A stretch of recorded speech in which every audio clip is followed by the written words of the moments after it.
Hello there, and welcome back to another episode of me talking about my training on the Calgary Barbell YouTube channel. If you guys are interested, you can follow along with my training in this series of videos, or you can head over to Instagram, follow at Calgary Barbell, and my own personal account at Bryce_CBB. This week was kind of a continuation of last week, honestly, in terms of sort of what I had expected for the week and what I got out of the week.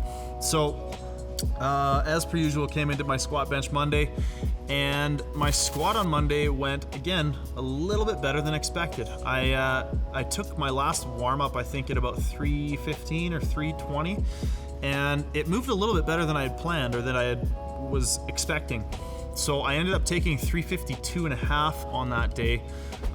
Interesting side note there, I didn't have any of my usual spotters around because I was training much earlier than usual. So what I did was I got Sandra, who's an experienced spotter and lifter herself, and a couple of others who are maybe a little bit less experienced, and had them spot me as well. We had the sort of spotting platforms, boxes, whatever you want to call them, set up, and I thought this was worth bringing up because I wanted to talk about the discussion that I had with the spotters before I did the rep.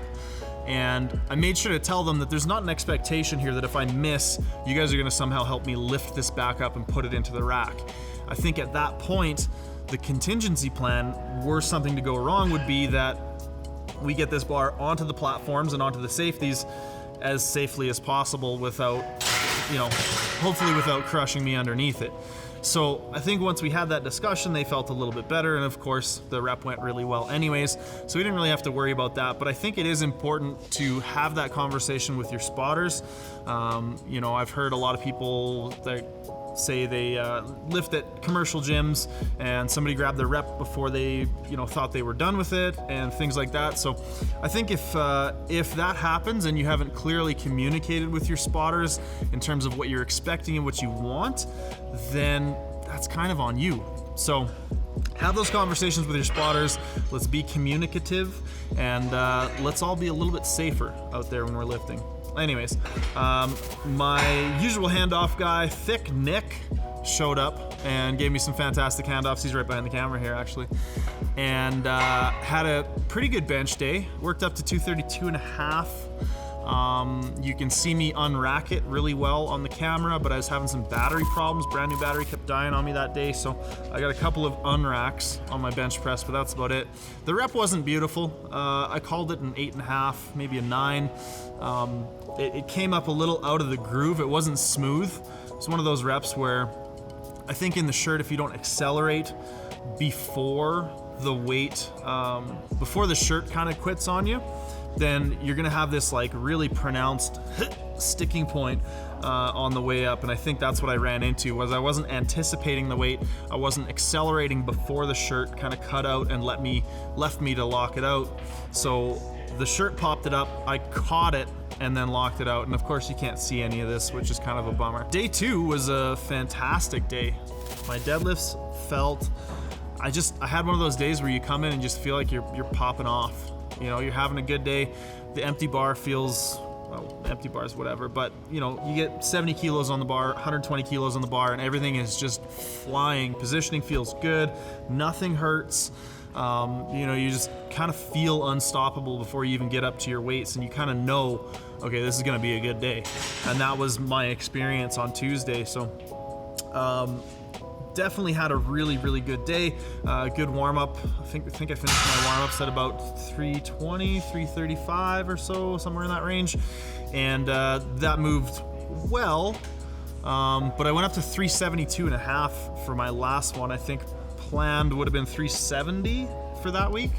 But 372.5 just flew. It was just a rocket. Smooth off the floor, great positioning, good solid lockout. I felt really, really good about that rep.